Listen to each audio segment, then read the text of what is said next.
I'll tell you, like, Jim, I can't listen to the news very often.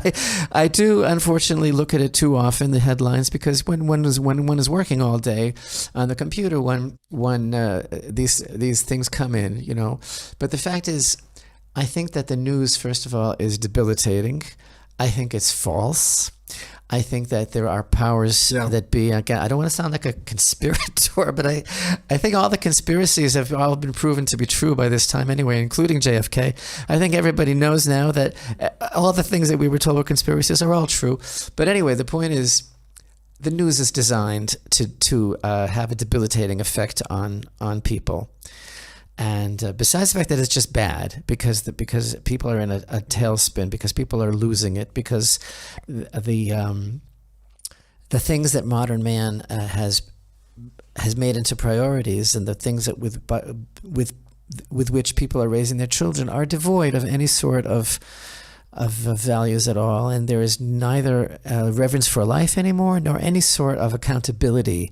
And so you read the most horrific things every day about meaningless murders and things that are being perpetrated every day by people who've lost all semblance of what it means to be a human being, right? So I try not to look at it very much. Yeah. Why do I mention all that? It is very depressing.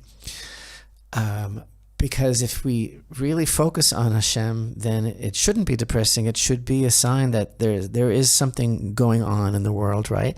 And the idea is, what was it like in Egypt when they were listening to the news? You know, it's like, again, in that moment of transition between last week's Torah portion and this week's Torah portion, it looked so hopeless.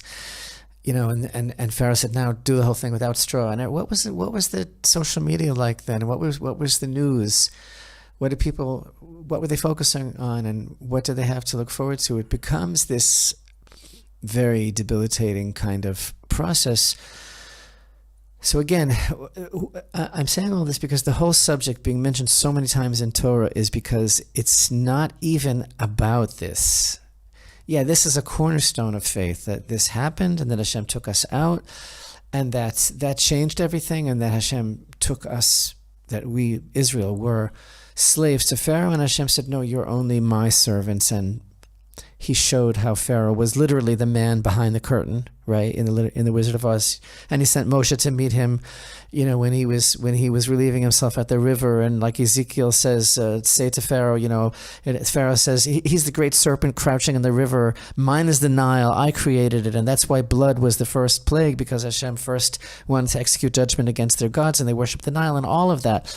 That's all true. And again, that's this incredible cornerstone of Torah faith. But besides all that, it's all happening all the time. We all deal every day with an aspect of exile.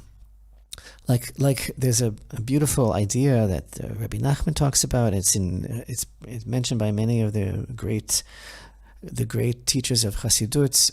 This concept that the idea of the Egyptian exile was that it was our understanding, it was knowledge that was in exile. There's this concept, this statement that our sages make. Exile is when knowledge is in exile, meaning when things are so obscured. What is knowledge? What is knowledge? Knowledge is Hashem. Knowledge is knowing that there's a God in the world. That's the root of all knowledge, right? What is Reshit Chachma Yirat Hashem? The beginning of wisdom is the fear of Hashem, right? So the idea that the sages are trying to express that knowledge was in exile is that the presence of Hashem was so obscured that causes this whole process of isolation and desolation. Whereas redemption really is what is the final redemption that we talk about, that we look forward to, that we believe in, that is one of the 13 principles of faith, that Moshiach will come, and that will be a time of redemption not only for Israel but for all of humanity. That is this tremendous revelation of the reality of godliness in the world, which is so powerful that it unites all humanity. And it brings about a state of perfect harmony. So you have these two extremes, and they're all being played out in these Torah portions now of exile and redemption.